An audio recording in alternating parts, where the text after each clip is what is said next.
Title: The Night the Fairies Came. Long ago, when the veil between the worlds was thinner, a sleepy town nestled between rolling hills and silver lakes found itself at the center of something magical. It began on the eve of the summer solstice. The moon was high, casting a soft glow over the meadows. The wind was warm, carrying the scent of wildflowers.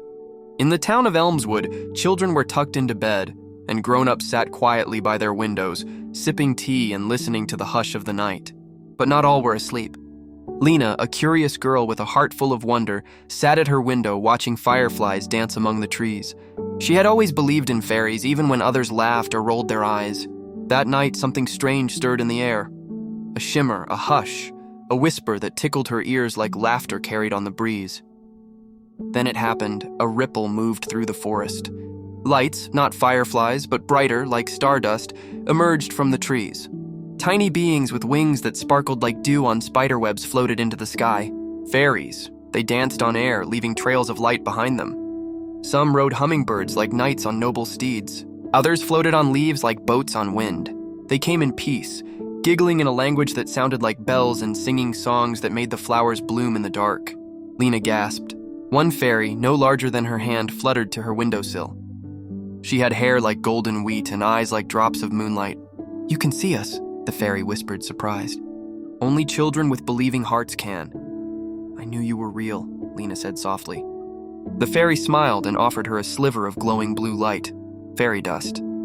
"This night is special," the fairy said. "Once every 100 years, we visit the human world to share magic and gather dreams.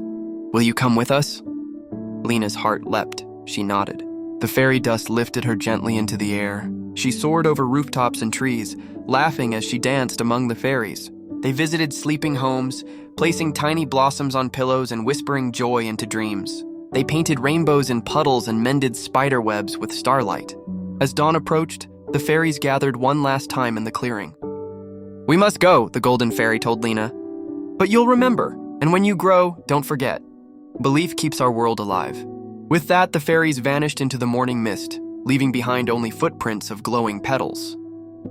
Lena woke in her bed, unsure if it had all been a dream. But beside her pillow lay a tiny flower that shimmered faintly in the sunlight, not like anything found in the world of men. And from that day on, every child in Elmswood grew up knowing the stories of the night the fairies came, passed down by Lena, who never stopped believing. Would you like this turned into a picture book or illustrated scene?